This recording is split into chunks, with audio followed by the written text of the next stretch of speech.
హరి ఓం. శ్రీ గురుభ్యో నమః. మనం అమృతధార ఖడ్గధార శ్రీ నిసర్గదత్ మహారాజ్ గారి గ్రంథం చెప్పుకుంటున్నాం. దానిలో మనం నిన్న అంతటా మేల్కొన్న మనిషి అన్న అంశాన్ని గురించి చెప్పుకున్నాం నిన్న. ఈ రోజు నేను నాదికి స్వతహాగా ఉనికి లేదు అన్న అంశాన్ని చెప్పుకోబోతున్నాం. దేహం వేరు, ఆత్మ వేరు అని తెలియడమే తెలివి అని నిఘంటువు యొక్క అర్థం. ఈ దేహం వేరు, ఆత్మ వేరు అని తెలుసుకోవడమే తెలివి అని నిఘంటువు యొక్క అర్థం. ధనము ఆర్జించే తెలివి, కీర్తిని ఆర్జించే తెలివి, మోసం చేయగలిగిన తెలివి, ఇలాంటి తెలివిలు చాలా మందికి ఉంటాయి. కానీ ఆత్మని గుర్తించగలిగిన, కనుక్కొనగలిగిన తెలివి ఉండడం అరుదు. అన్నీ తెలివిలే, కానీ ఆత్మను గుర్తించగలిగిన తెలివి, కనుక్కోగలిగిన తెలివి ఉండడం అరుదు. మనిషి సమస్తమైన కష్టాలకి ఆత్మని తెలుసుకోలేని ఈ తెలివి తక్కువే కారణమనే విషయాన్ని వివరిస్తున్నాడు నిసర్గదత్ మహారాజ్ గారు. అందరికీ తెలివి ఉంది, దేహం వేరు, ఆత్మ వేరు అని నిఘంటువులు కూడా చెప్తున్నాయి. అయితే అందరికీ ఉన్న తెలివి ఎలాంటిది? ధనాన్ని ఎలా ఆర్జించాలి, కీర్తి ప్రతిష్ట ఎలా ఆర్జించాలి, మన స్వార్థం కోసం ఎవరినైనా ఎలా మోసగించాలి అనేటువంటి తెలివి చాలా మందికి ఉంటుంది. గాని ఆత్మని గుర్తించగలిగే తెలివి ఎవరికో గాని ఉండదు. మనిషి యొక్క సమస్తమైన కష్టాలకి ఆత్మను తెలుసుకోకపోవడం అనేటువంటి ఈ తెలుగు తక్కువతనమే కారణము అనే విషయాన్ని వివరిస్తున్నాడు నిసర్గదత్ మహారాజ్ గారు. నిసర్గదత్త మహారాజ్ గారు అంటున్నారు, కాలంలో విస్తరిల్లే మనస్సు ఉన్నది నీకు, తత్సంబంధమైన జప్తి ఉండిపోతుంది. సంఘటనలు నీ జీవితంలో సంభవిస్తూ ఉంటాయి, తత్సంబంధమైన జ్ఞప్తి ఉండిపోతుంది. ఏ సంఘటనలు నీ జీవితంలో సంభవిస్తూ ఉంటాయో వాటిలో గుర్తులు కూడా నీ లోపల ఉండిపోతాయి. అందులో దోషమేమీ లేదు. గడిచిపోయిన బాధలు, సుఖాలు, జీవ పదార్థానికి అత్యవసరమైన ఈ అనుభవాలన్నీ ఒక అసంకల్పిత ప్రతిక్రియగా ఉండిపోయి ఇప్పటి ఈ జీవితాన్ని, నీ ప్రవర్తనని అవి శాసిస్తే ఆ గతంలో నువ్వు పోగు చేసుకున్న అనుభవాలు, నిర్ణయాలు ఉంటే ఉన్నాయి, పోగైపోతాయి, కానీ తప్పేం లేదు. కానీ అవన్నీ కూడా అత్యవసరమైన ఈ అనుభవాలన్నీ ఒక అసంకల్పిత క్రియగా ఉండిపోయాయి. ఇప్పటి నీ జీవితాన్ని, ఇప్పటి నీ ప్రవర్తనని శాసిస్తే మరి సమస్య ఉత్పన్నమవుతుంది. గతపు అనుభవపు గుర్తులు ఇప్పటి నీ ప్రవర్తనని, నీ జీవితాన్ని అవి శాసిస్తే సమస్య. అందరికి అదే సమస్య. అదే అమ్మా, ప్రతి ఈ క్షణంలో ఏ సమస్య లేదు. ఈ అసంకల్పిత ప్రతిక్రియ నేను రూపం ధరించి శరీరాన్ని, మనసుని తన ప్రయోజనాలకి, ఈ ప్రయోజనాలేమో ఎల్లవేళలా ఏ కాస్త మార్పు కూడా లేకుండా సుఖాన్వేషణకి, బాధాకరమైన వాటి నుంచి పరుగులెట్టిపోవడానికే అంకితమై ఉంటాయి.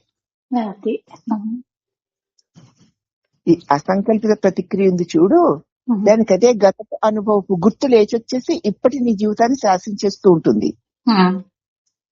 అది నేను అన్న రూపాన్ని ధరించేస్తుంది. తన శరీరాన్ని, మనసుని తన ప్రయోజనాల కోసం,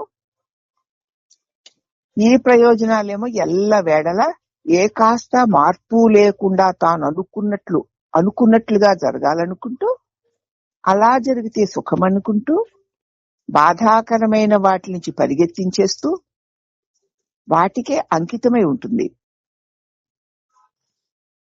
దానికోసం నేనుని వాడుకుంటుంది. గతపు గుర్తు ఇంత ధ్వంసం చేస్తాయి.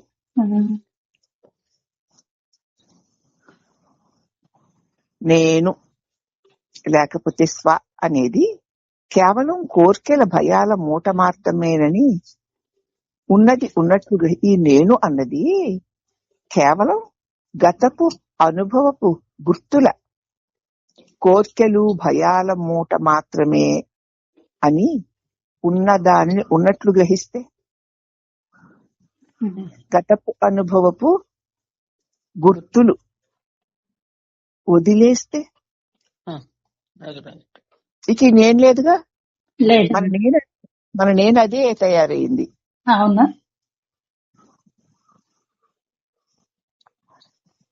అప్పుడు సుఖాన్ని పదిలిపరచుకోవడానికి, భయాన్ని తప్పించుకోవడానికి ఏ వస్తువులు ఏ మనుషులు ఉపకరిస్తారో వాటిని వారిని ఏమాత్రము తనలో ఇముడ్చుకోవాలనే ఉద్దేశం కలిగినదే ఈ నాది అనే భావన.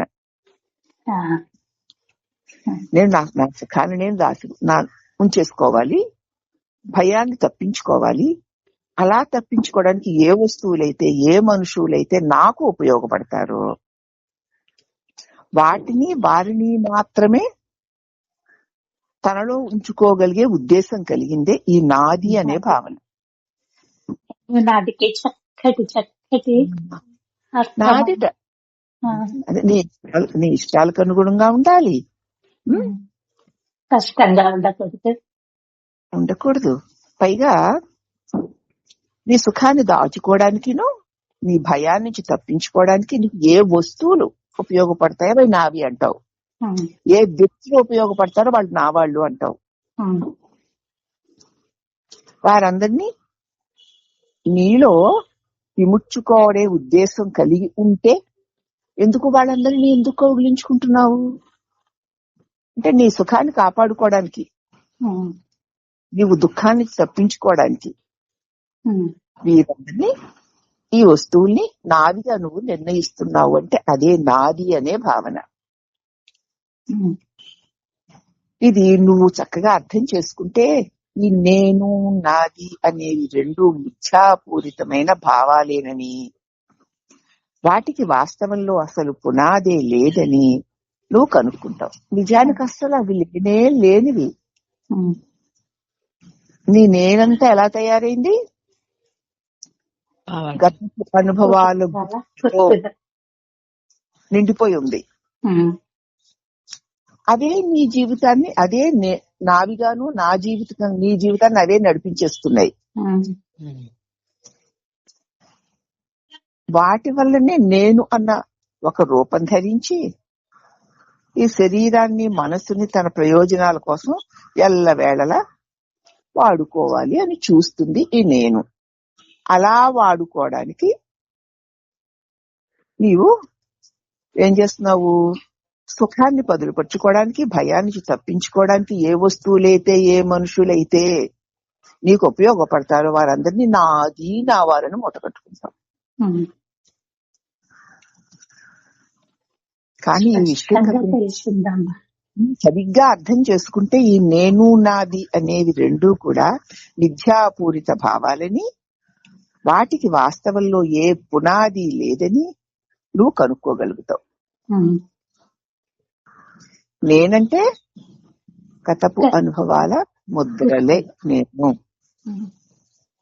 ఆ అనుభవం ముద్ర వల్ల ఏర్పడిన నేను నా సుఖాన్ని బలపరుచుకోవడానికి, దుఃఖాన్ని దూరంగా నెట్టేయడానికి ఉపయోగపడే వ్యక్తుల్ని వస్తువుల్ని నావిగా నా కేసు నేను చుట్టేసుకున్నాను అని తెలుసుకుంటావు. తెలుసుకుని ఇది కేవలం భావనే. ఇది నువ్వు చక్కగా అర్థం చేసుకుంటే ఈ నేను నాది అనేవి రెండూ కూడా మిథ్యాపూరితమైన భావనలే. వాటికి వాస్తవంలో ఏ పునాది లేదు. నీ భావనలన్నీ కల్పించుకొని నిన్ను నేనుగాను నాదిగాను నువ్వే భావించుకుంటున్నావు. మనస్సు చేత సృష్టింపబడిన వీటిని సృష్టించిన వాడు నిజము అనుకుంటున్నంత కాలము అవి అతడి మీద అధికారాలు చెలాయిస్తూనే ఉంటాయి. ఉంటాయి. ఉమ్.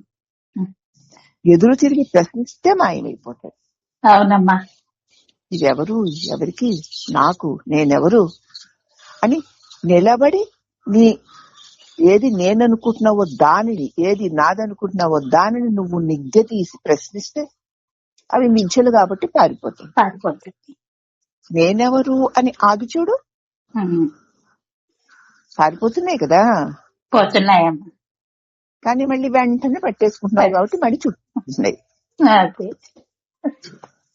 నేను నాది అనే వాటికి స్వతహాగా ఉనికి లేదు. ఉమ్. నేను నాది అనే దానికి ఏదో ఒక ఆసరాన్ని పట్టుకుని అవి బతుకుతున్నాయి. ఉమ్.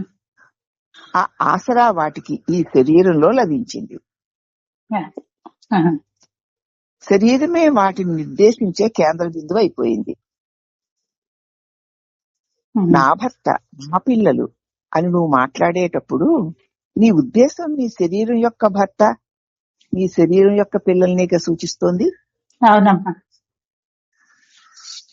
ఈ శరీరమే నేనన్న భావనను నువ్వు వదిలేసి నేనెవరు అన్న ఈ సవాల్ని నేరుగా ఎదుర్కో. ఉమ్. అలా ఎదుర్కొన్న వెంటనే వాస్తవాన్ని వెనక్కు తీసుకువచ్చే ఓ ప్రతిక్రియ నీ లోపల ప్రారంభమవుతుంది. ఉమ్. ఇంకా గట్టిగా చెప్పాలంటే మనసును వాస్తవం చెంతకు చేర్చే క్రియారంభం జరుగుతుంది అక్కడ. అది. ఉమ్. అతికి మాటికి ఈ నేను నాది అంటావు. నాది అంటే ఎవరిది? నాది. నేనెవరు అని చూస్తే నేను నాది కూడా లేకుండా పోతాయి. ఉమ్. ఇలా మాటి మాటికి నువ్వు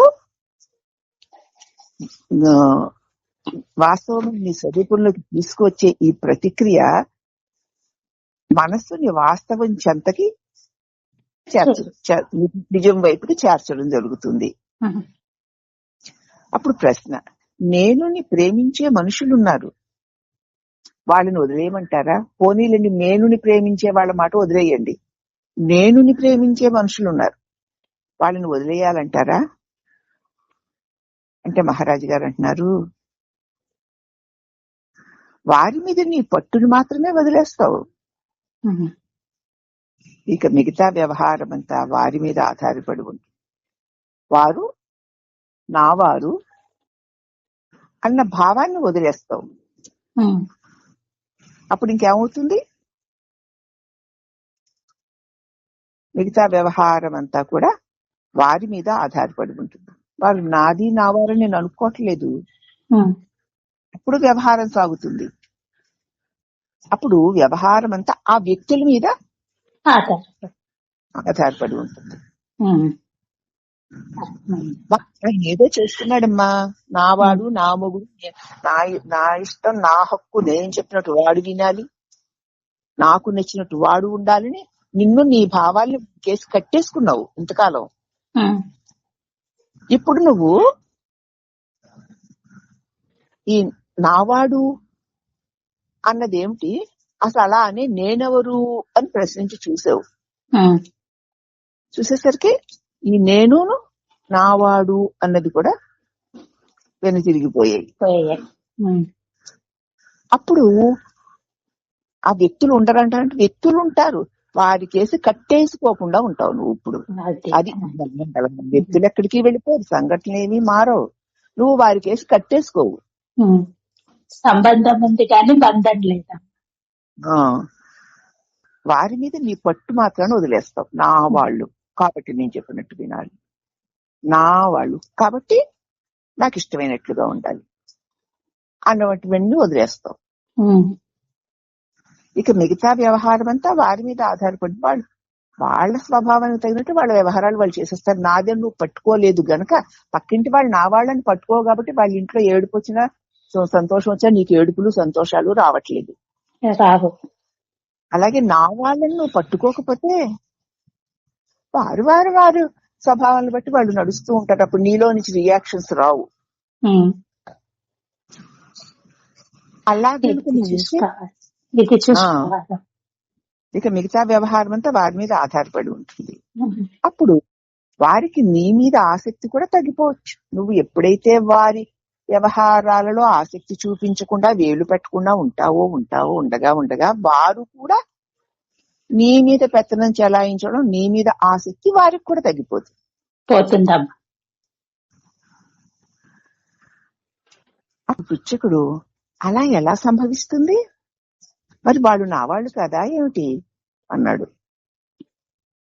ఇప్పుడు మహారాజు గారు, వాళ్ళు నీ దేహానికి సంబంధించిన వారు కదూ, ఉమ్, కేవలం నీ సొంత మనుషులు కాదు, వాళ్ళు నీ దేహానికి సంబంధించిన వాళ్ళు.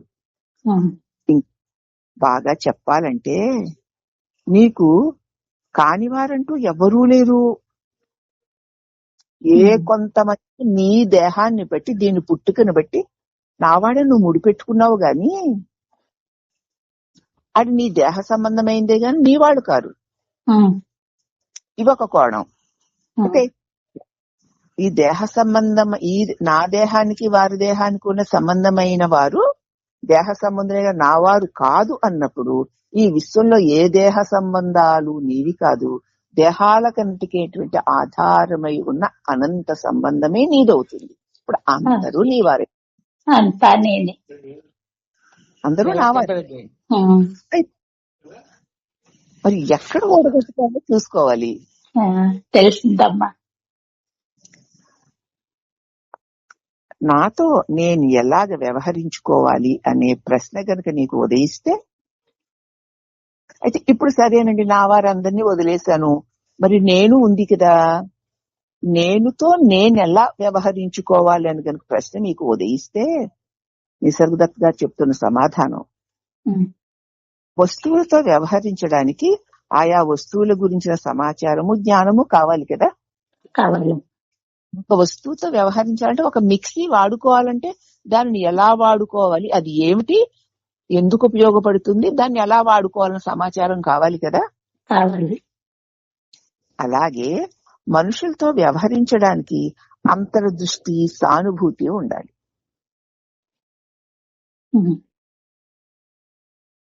నీతో నీవు వ్యవహరించడానికి ఏమీ అక్కర్లేదు. ఎవరైనా వ్యక్తులతో వ్యవహరించాలంటే నీకు ఇది చేయొచ్చా, ఇది చేయకూడదా, వెళ్తే ఎంతవరకు ఉండాలి, ఎంతవరకు ఉండకూడదు, అవతల వారి పట్ల సరేలే వాళ్ళ బుద్ధికి తగినట్టు వాళ్ళు వ్యవహరిస్తున్నారు, సానుభూతి అయినా చూపించవచ్చు వ్యక్తులతో అయితే. అలాగే వస్తువుతో అయితే కూడా దాని జ్ఞానం ఉండాలి. అలాగే వ్యక్తులతో వ్యవహరించినప్పుడు అంతర్దృష్టి, సానుభూతి అనే జ్ఞానం ఉండాలి. ఇక నువ్వు వ్యవహరించడానికి ఏం కావాలి, ఏమీ అక్కర్లేదమ్మా. ఎలా ఉండాలో అలా ఉంటే చాలు. అనగా చైతన్యవంతమైన సత్తా కలిగి ఉండడం అన్నమాట. నీ నుంచి నువ్వు దారి తప్పి ఎటో పడిపోకుండా ఉండడం. పాత అలవాట్లు ప్రకారం చైతన్య స్వరూపమే నువ్వు ఎలా, ఇప్పుడు నేను అన్నది ఎలా ఉందో అలా ఉంటే చాలు. అయితే ఏమిటనమాట, నీ నుంచి నువ్వు జారిపోయి పాత అలవాట్లతో, అహంకారంతో, దేహంతో కలిసిపోకుండా నిన్ను నువ్వుగా ఉత్త నేనుగా ఉండడమే, అంతే. అంతకంటే ఇంకేమీ చెయ్య. నీతో నువ్వు ఉండడం అంటే నీతో నువ్వు ఎలా ఏం ప్రవర్తించక్కర్లా, నువ్వుగా ఉంటే చాలు. అలా ఉండకుండా జారిపోకుండా చూసుకో అన్నారు. నేను నాదికి స్వతహాగా ఏ ఉనికి లేదు అని చెప్తున్నాను.